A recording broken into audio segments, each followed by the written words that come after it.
Hello and welcome to Artist Talks interview series.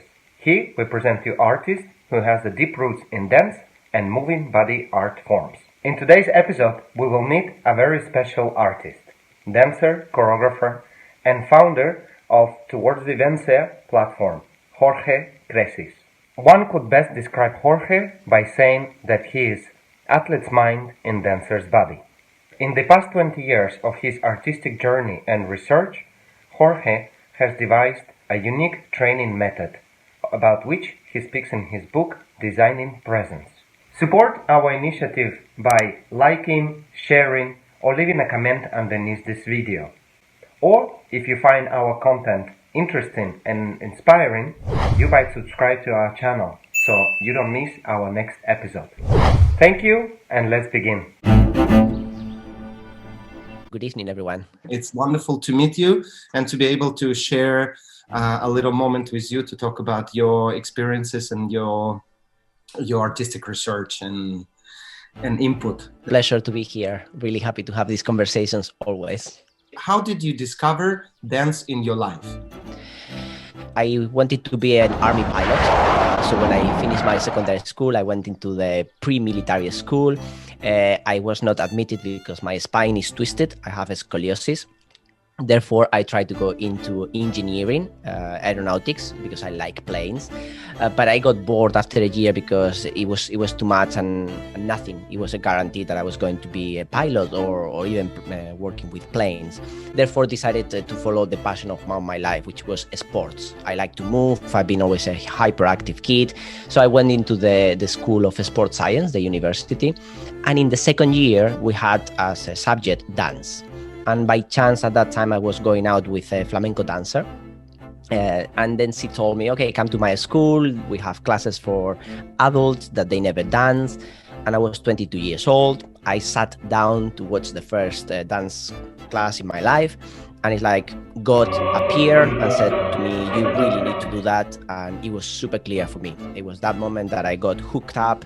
I went to the conservatoire. I asked to start taking classes with them. And the rest is history. But what exactly made you switch this interest? What hooked you onto dance? Probably we can blame the music. Probably we can blame also Quentin Tarantino, because I remember sitting down in that class and they were dancing to Reservoir Dogs soundtrack. And it's like, we don't do this in sports. Just, we don't create movements out of nothing. All the movements has a goal. You need to reach farther. You need to put the ball in there. You need to defend or attack. Here it was pure freedom, and it was just something that it was leading you, which was the music, but at the same time you were leading the music at the same time. So it was pure magic. What challenges have you faced when you reached the level of becoming a professional dancer? The main difficulty through my studies and when I arrived into the audition world was kind of like the lack of technique. I was studying in the conservatoire for 4 years, but still my flexibility was not great. I remember people telling me, well, if you cannot do the spagats, if you cannot open your legs, you will never be a professional dancer.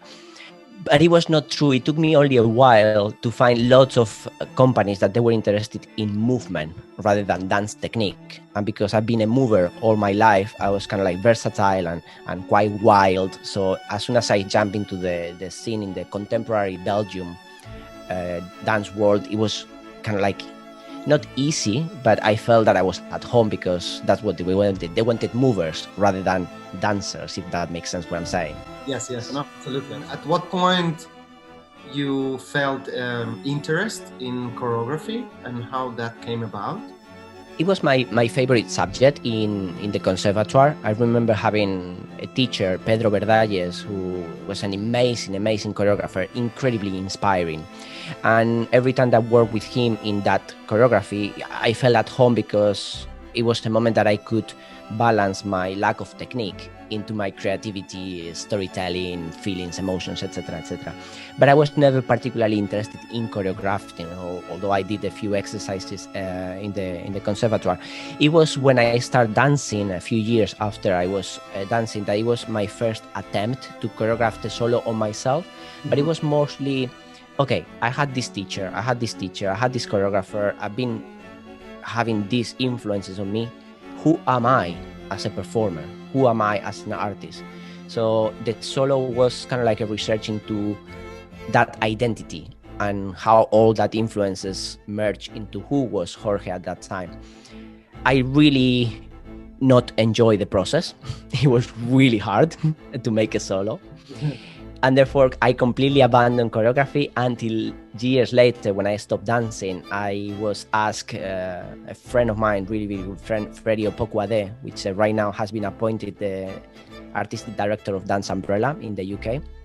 We made a duet together, which I really enjoyed it. And then it was as a lecture at the place where I got more interested, because I realized that creating classes, directing dancers was not very different than creating dance pieces. It was just the very first step. And therefore I wanted to choreograph. I asked the school to allow me to choreograph. And that's what I did in 2010. And I create the piece called 36, which now has been renamed as 12 when I remake it for Acosta Danza. So I can say that that was my first breakthrough as a choreographer, which I knew I had something to say. I had already a methodology of performance presence, directing the dancers through that. And that for me was the breakthrough. Like, now I can call myself choreographer. How do you prepare your dancers for your creative process? My aim when I create a choreography, it is to fulfill two values. One is simply aesthetically, how does it look? And it follows very mathematical patterns, very visual art aesthetics. But then the most important one is I am trying to create an experience for the performer. So no matter how many times they repeat the piece, there is always a situation that they cannot get away with it. They cannot be thinking about their shopping list or what's going to happen tonight, or they are in the moment, because in some of those pieces, they are risking their life and the life of the people around them. Yeah. So for me, it's really important to create that experience for the performer.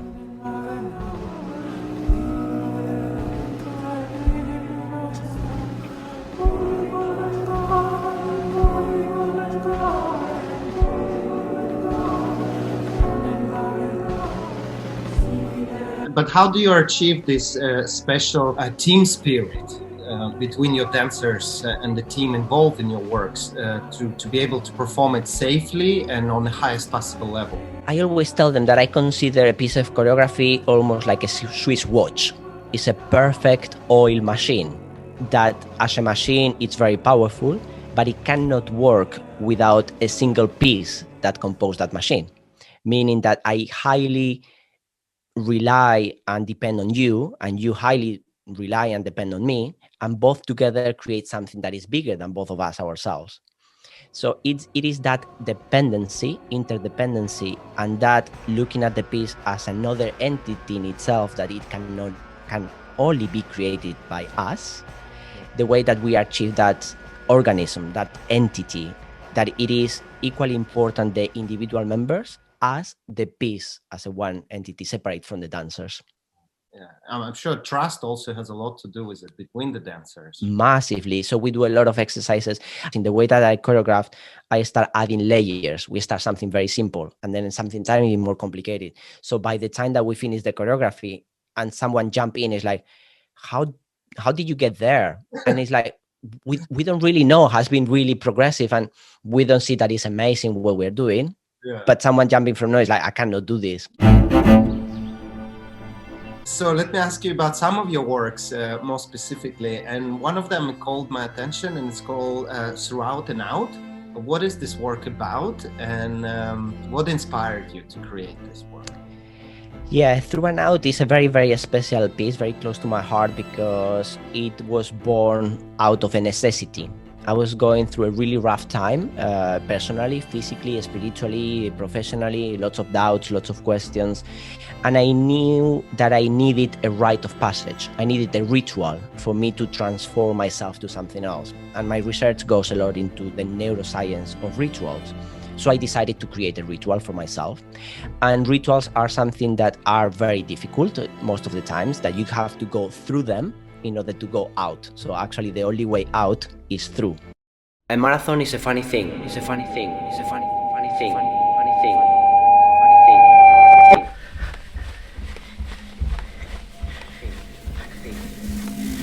It feels like the blink of an eye and a lifetime, both at the same time.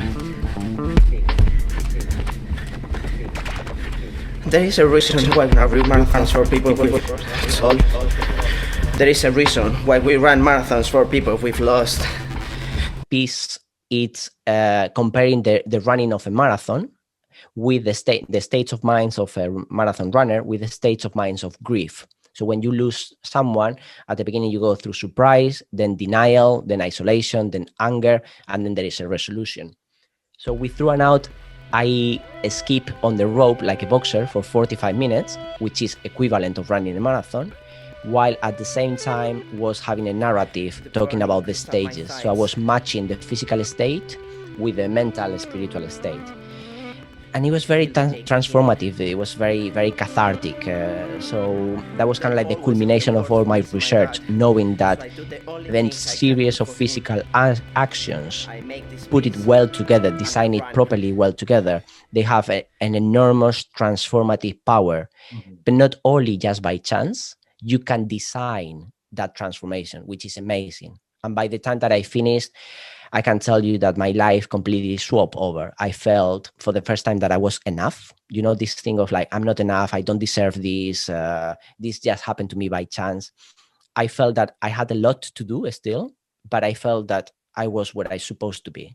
But apart what you mentioned in the piece, I also, something else, when I saw the trailer of this work, something else came to my mind. And I thought about, since ages ago, always this debate about classical ballet, and it's becoming more and more athlete-like and sport-like, and then there is a two camps divided and say, no, this is too much like sport, and we should keep it as an art. And then there's a lot of people who thinks this is great and it develops and it should grow the way it grows. And then I saw your work Through and Out, and I thought, wow, this is actually amazing, because this work takes something so physical and sport-like and actually creates art out of it. Yeah, and I'm very glad that you saw it that way, because it combined my knowledge in sports science with my artistic background. Yeah. Absolutely. Other work, which is titled 36 or 12 Later. Also very, very interesting, engaging performance. Could you talk a little bit about what is this about? Yes, definitely. It was called 36 initially because actually the main character of the piece is 36 bottles of water. It depends of your day. They might be half full or half empty, depending how you wake up the day. And those bottles are being thrown and catch around 1,000 times in 20 minutes. That is the piece, 25 minutes. And the 12 dancers, which actually that's why we changed the title, because the most important part of the piece is the dancers. So I wanted to acknowledge these 12 incredible human beings. They go through different stages, which are highly choreographed in terms of a score. Okay, now number 1, 2, and 3, they need to do this. Number 4, 5, and 6, they need to do that. So the number of the dancers. But they never know who is gonna be who until the beginning of the piece. Oh, wow. Oh. So actually, the dancers change numbers 3 times within the piece. Therefore, 12 times 3, they need to know 36 roles to making that piece. Oh my God. So imagine the awareness that they need to be on a stage to see what they need to do each time, because each performance is completely different. But if you see the performance twice, for you it's exactly the same. But for the dancers, it's completely different because they don't know which role they need to play. That's where I achieve that team group ethos of being depending on each other, because actually throwing one of those bottles is equivalent of throwing a hammer. So if one of those hammers hits you in the head, you end up in hospital, literally.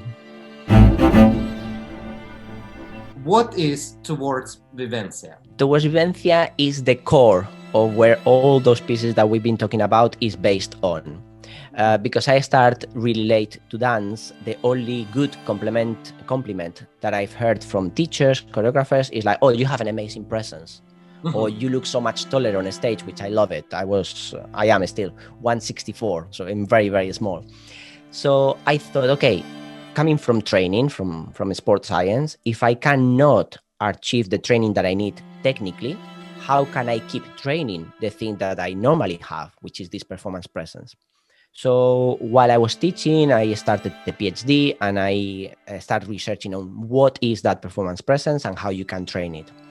because in English, there is no one word that explains how to experience the experience in real time in order to achieve a previously designed transformation. It's a lot. So how to experience the experience in real time to achieve a consciously designed transformation. I had to call it vivencia, which actually vivencia is a moment in your life that marks a before and after.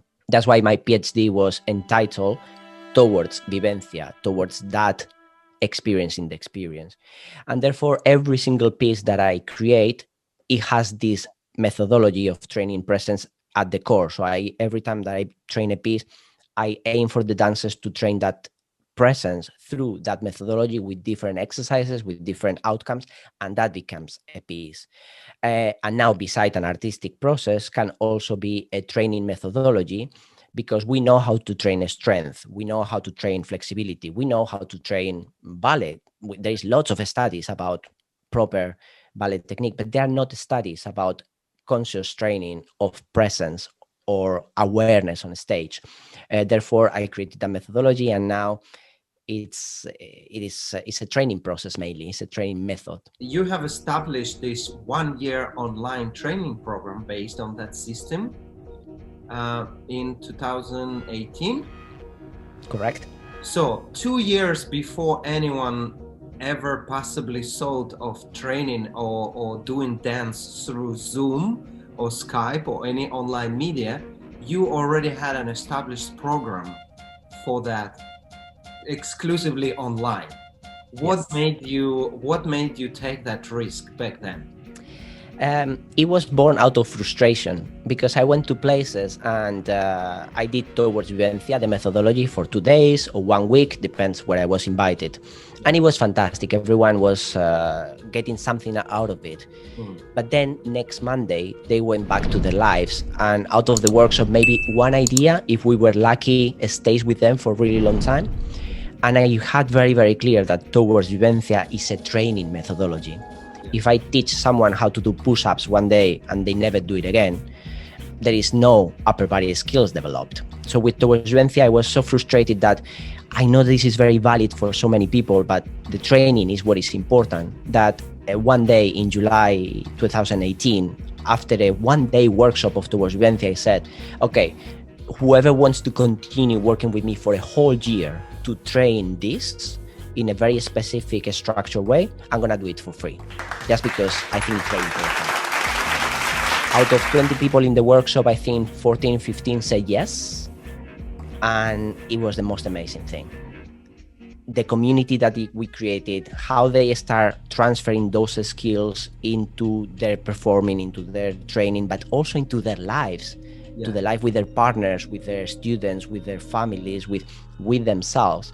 It just blew our minds and our possibilities. So actually 4 months later, I had people asking, when is the next group opening? So since then onwards, since July 2018, we created 9 editions of people training. So every 3-4 months we open an edition. We had to start charging very little, less than half of what you pay for a yoga class. That's what it cost the week, just for the team to be able to dedicate time to this. And I'm very happy to announce, not many people knows this, that we have helped so many people, and it's been already implemented in universities and schools, this methodology, that we created also the first training for trainers. So right now we are certifying 10 people to become also Towards Vivencia trainers in the near future. Oh, great. Fantastic. But then haven't you met like a wall of negativity and a wall of like, why are you doing that? That's never going to work. Definitely. It was quite weird for the people, how we're going to be training online.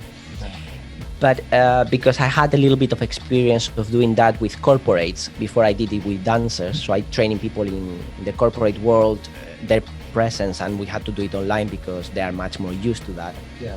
In the way that I structure it, it was so clear for people that it's like, okay, it's either for me, I want to do it and I'm going to do it online, or we had some people like, no, the online thing is not for me. Yeah. We had that in the last couple of years. But it's true that now that barrier dropped massively. People now can see that the online, it could open the door just to train together, to create communities, to have a continuous training for a period of time. And I have to be honest, I am better, I am wiser at using Facebook and social media now that I'm working online, because I'm dedicating my time wisely. And when I switch off and I go to something else, instead of just mindlessly going through Facebook and Instagram. No, and the people who go through the training the same, like, oh, now we are using also Facebook in a much more productive way. Why somebody should try or at least experience this training? The whole thing started with, do you want to develop your performance presence and you think that you cannot? You can. That's easy. And that was the beginning. But going through the year and going edition after edition, seeing more than 300 people going through this training, there is some commonality that I think it's amazing. And that's why I think everyone should go through that, because most of us spend the whole of our lives thinking, I am not enough. I could have done this in a better way. I should do this. I should do that. By going through this training, something that has been common at the end of it, the people who finish, is like, you know what? I have still a lot of things to do and I want to carry on working, but I am enough. I am sufficient. The work that I'm doing, it's good as it is now. And objectively, in a very pragmatic way, not in a deconstructive, destroying way, I can see what I can improve. So actually, the self-assurance, the commitment to your own ideas, the transformation has been incredible. People making solos, writing books, becoming teachers when they never taught before. So it's that conscious transformation towards your vivencia, and that's what we facilitate. But I guess it's also, especially if you talk about the dancers, that's something we get with the milk, that we never good enough, never strong enough. It could always be better. So it's fantastic that training can help them with that and other aspects. There are going to be less and less barriers, because we are not going to be trying to do things that we cannot do in here. I explain. I will never be able to dance ballet because I don't have the training. The more I try to dance ballet, the more frustrated I will be, because I simply cannot. But if instead of doing the things that I cannot, I focus on the things that I can, I will be much happier and I will use my dancing in the best way. I think with internet is the same. We, little by little, we are going to start narrowing down the things that really we can do better that we cannot do in person. For example, in Towards Vivencia Academy, we are having 3 months project with incredible choreographers like Julian Hamilton or Ben Duke. Before this, it was impossible to have a continuous work of 3 months to learn from these masters. And now people from Peru, South Africa, Norway, and China, they can come together to learn from this person for 3 months together at very cheap price. So the more we move towards what help us instead of how difficult it is what we want to do, the more we will make peace with it, and it's going to open amazing doors into the dance world. I'm sure of it. Related to that, what do you think the future of dance and performance arts in general will look like? I don't know what the future is going to be, but I know what is the little section of the future that I want to build. Yeah. And that section of the future that I want to build in the performing arts is the democratization of power. At the moment, most of the power of the things that happens or doesn't happen are in the hands of very little number of people, producers, theater directors, etc., etc., etc. This online era is helping us to democratize that and making things happen by ourselves. So one of the things that I want to do is that democratization. I don't want theaters to disappear. I don't want artistic directors to disappear. I think we need to work together, and that is togetherness, which I think is the key. I think one of the things that we are going to be seeing is the democratization of training.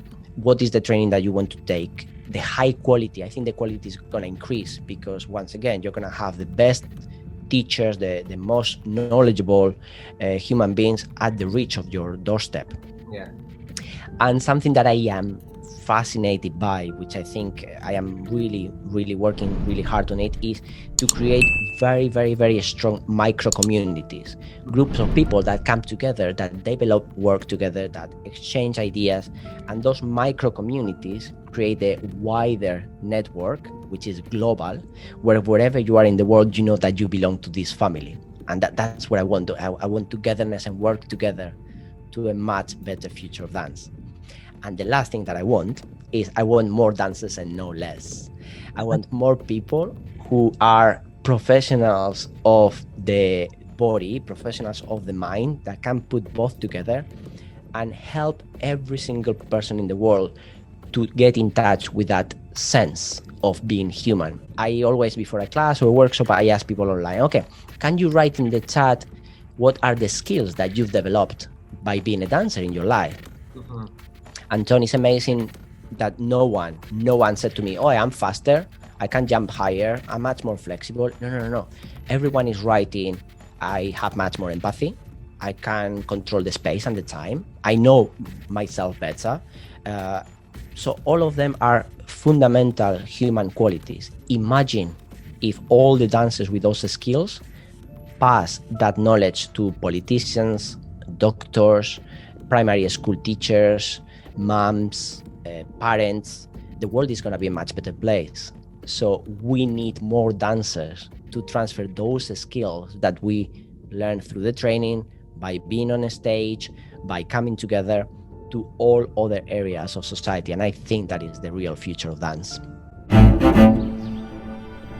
Artist that inspires you or you admire? There are two artists whose work I admire hugely. One of them is Dimitris Papaioannou, and the other one is William Forsythe, because I believe that those two artists has a very strong core of artistic view, and every single work, it is a reflection of that core, but every single time takes a very different form. So they keep reshaping themselves and keep developing that knowledge. It's not like other artists which I've seen, which I respect, but I don't particularly admire, that I've seen one piece and all the pieces are more or less the same. Or other artists who are jumping from very different things, that are trying to find something like really respectable, and I wish that they carry on having that research. But those two, Dimitris and William Forsythe, they have a very strong core, and they develop things in a different way. Why dance is important? I think that dance is important because we are humans that are being dehumanized more and more.